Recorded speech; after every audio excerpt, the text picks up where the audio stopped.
उमेदवारी जाहीर झाली की भाजपाची रुपालीताई अभय मातने अतिशय निकरेची पहिले झुंज झाली उमेदवारीसाठी। उमेदवारी अखेर कोणाला मिळतंय काय होती बरीच चर्चा होती, परंतु रुपालीताई ह्या आपल्या निर्णयावर ठाम होत्या आणि त्यांना विश्वास होता मलाच भाजपाची उमेदवारी मिळेल। निश्चित आज ते सिद्ध झालं।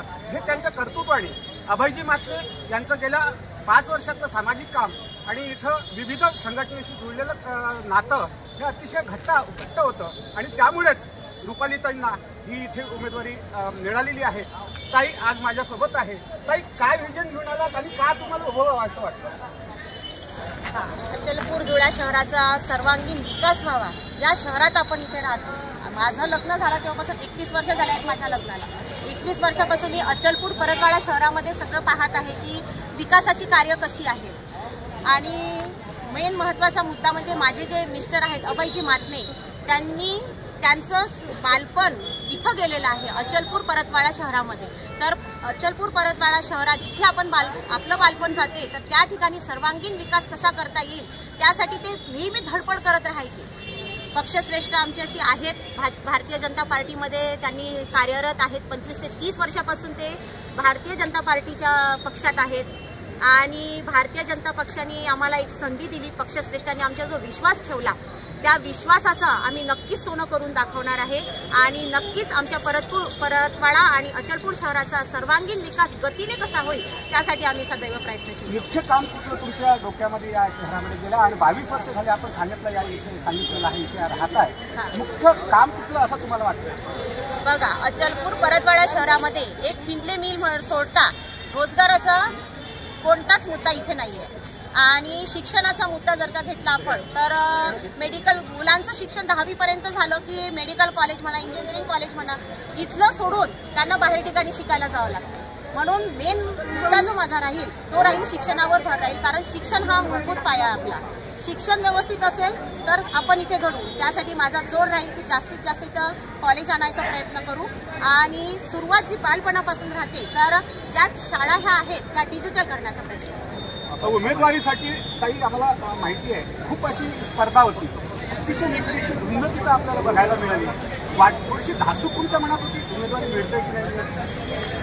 धाकधूक म्हटलं तर प्रश्नच नव्हता, कारण आमचा हा हक्क होता।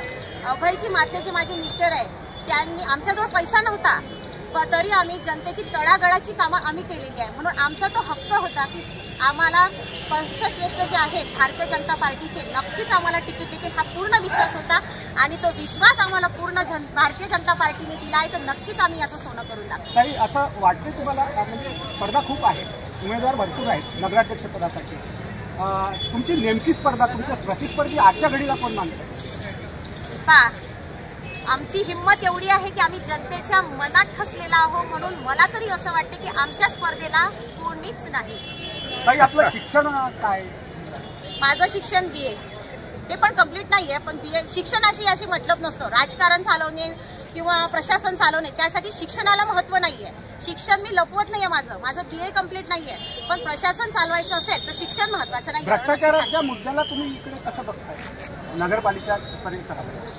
भ्रष्टाचार तर प्रत्येकाकडे चालूच आहे, पण आता जेव्हा मी इथे एंट्री करेल तेव्हा भ्रष्टाचाराचा जो मुद्दा असेल तो पाहिल आणि भ्रष्टाचार मुक्त करण्याचा प्रयत्न करेल। वरिष्ठांचा काही दबाव वगैरे तुमच्या नगराध्यक्ष पदाचे आता जवळपास विजय निश्चित आहे असं तुम्ही मानता आणि जनता सुद्धा तुमच्या पाठीशी आहे असं आहे, वरिष्ठांचा दबाव घेऊन काम करणार का येथे?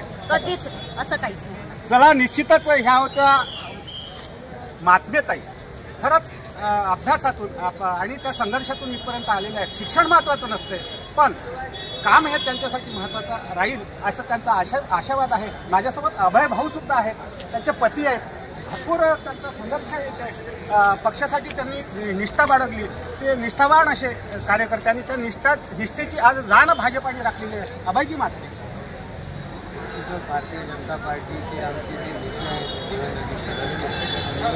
जिल्ह्यातील सर्व नेते आणि इथचे स्थानिक जे आमदार साहेब आहे या सर्वांनी आमचा विश्वास दाखवला आणि आम्हाला ही कार्यकर्ता म्हणून तिकीट भेटलेली आहे आणि माझी कार्यपद्धती आपण सर्वांनी पाहिलेली आहे की मी काम करताना कोणताही जातीभेद किंवा असा विषय करत नाही आणि या शहराच्या सर्वांगीण विकासासाठी रुपाली अभय मात्रे पूर्ण एफर्ट्स देईल आणि शहराच्या सर्वांगीण विकासात आम्ही मात्रे परिवार पूर्णपणे आपल्याला झोकून देऊ आणि निश्चितच या शहराचा सर्वांगीण विकास करण्याचा आम्ही पूर्णच प्रयत्न निश्चित